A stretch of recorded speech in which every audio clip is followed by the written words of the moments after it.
1910-81/3005.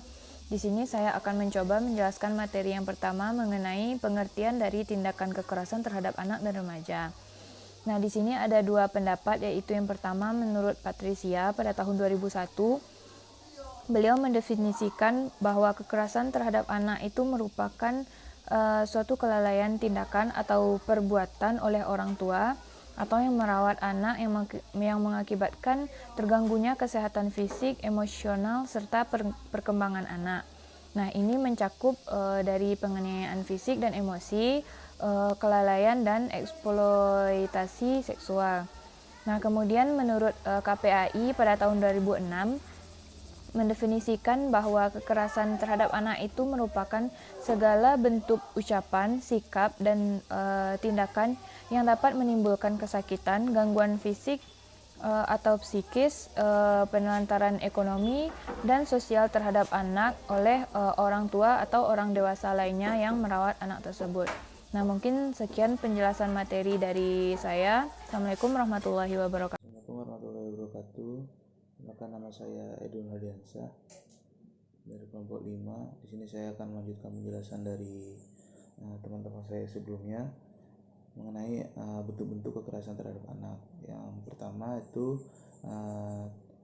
kekerasan fisik, di mana kekerasan fisik ini merupakan kekerasan yang terjadi ketika seseorang menyakiti organ tubuh ataupun fisik yang membuat fisiknya dalam keadaan berbahaya. Nah, berbagai bentuk yang melibatkan kekerasan fisik, yang pertama mulai dari penganiayaan, perenggutan kemerdekaan, pembuangan bayi, pengguguran kandungan, bahkan hingga pembunuhan. Nah, namun yang sering terjadi itu seperti pemukulan, penamparan, tendangan, cubit, dan lain sebagainya. Yang selanjutnya itu ada bentuk kekerasan seksual, di mana bentuk-bentuk kekerasan seksual ini dapat meliputi pelacuran anak, human trafficking atau perdagangan anak yang motifnya tentunya mengeksploitasi anak tersebut. Dan secara khusus yang sering kita lihat menimpa anak-anak perempuan terkhususnya ataupun remaja perempuan adalah bentuk pemerkosaan. Nah, selanjutnya itu ada kekerasan ekonomi. Nah, kekerasan ekonomi terhadap anak ataupun remaja ini biasanya dialami oleh anak untuk memenuhi kepentingan ekonomi keluarga ataupun ekonomi pihak lain. Nah, di sini menyebabkan anak-anak yang bersangkutan tidak dapat lagi memenuhi hak dasarnya untuk tumbuh berkembang sebagai layaknya anak-anak pada umumnya tentunya.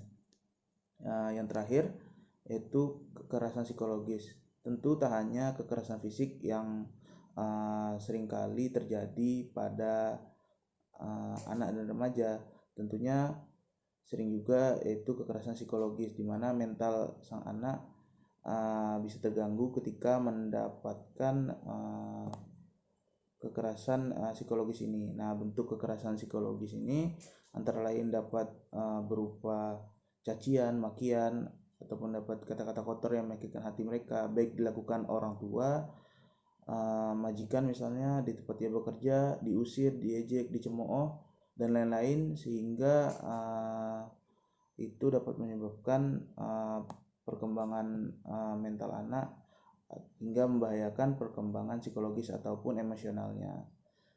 Mungkin sekian dari saya. Terima kasih. Wassalamualaikum warahmatullahi wabarakatuh. Assalamualaikum warahmatullahi wabarakatuh. Saya Rinda Safitri. Saya akan menjelaskan materi berikutnya, yaitu tentang faktor penyebab dari kekerasan terhadap anak dan remaja. Yang pertama adalah orang tua dalam memahami hak-hak anak. Ketika orang tua tidak mengambil peran aktif dalam memahami kehidupan anaknya, maka remaja atau anak menjadi tidak terkendali dan bergaul dengan orang-orang yang salah. Nah, masih kurangnya dipahami hak-hak anak oleh orang tua atau oleh masyarakat inilah yang nantinya berakibat terhadap hak-hak anak dengan sebagaimana anak ini dianggap sebagai bagian dari sesuatu yang dapat diatur dan dapat dikendalikan sekehendak hati orang tuanya, begitu. Yang kedua adalah anggapan anak adalah aset ekonomi, di mana sebagian orang tua menganggap anak adalah aset ekonomi bagi mereka, di mana anak sejak kecil sudah dijadikan sebagai alat untuk penarik rasa iba, penarik rasa empati, sehingga orang-orang akan berempati, bersimpati sehingga akan mendatangkan rupiah atau uang bagi orang tua mereka, sehingga anak dijadikan sebagai alat untuk diperjualbelikan seperti pelacur, PSK, dan juga sebagai perdagangan anak lainnya seperti human trafficking dan sebagainya. Mungkin hanya itu materi yang dapat saya sampaikan. Selanjutnya akan disampaikan oleh rekan saya. Saya akhiri. Assalamualaikum warahmatullahi wabarakatuh. Assalamualaikum warahmatullahi wabarakatuh. Saya Dolviana Fajriati akan melanjutkan materi dari rekan saya sebelumnya, yaitu tentang faktor-faktor penyebab kekerasan terhadap anak. Selanjutnya adalah rendahnya pemahaman orang tua atau masyarakat terhadap hak anak. Masih kurangnya dipahaminya hak-hak anak dengan benar oleh sebagian anggota masyarakat. Akibatnya anak dianggap sebagai bagian yang bisa diatur sesuka hatinya oleh orang tua ataupun masyarakat atau orang-orang dewasa, sehingga dengan cara kekerasan pun dibenarkan. Nah, yang selanjutnya adalah gaya hidup yang konsumtif. Orang tua dengan gaya hidup yang konsumtif cenderung memaksa anaknya untuk melakukan berbagai cara untuk memenuhi kebutuhan hidupnya. Yang selanjutnya adalah tradisi budaya. Dalam sejumlah daerah masih ada tradisi budaya yang menyebabkan tumbuhnya tindak kekerasan terhadap anak. Kekerasan yang terjadi diantaranya adalah tindakan yang wajar menanamkan disiplin dalam membentuk karakter anak di dalam masyarakat. Sekian materi dari saya.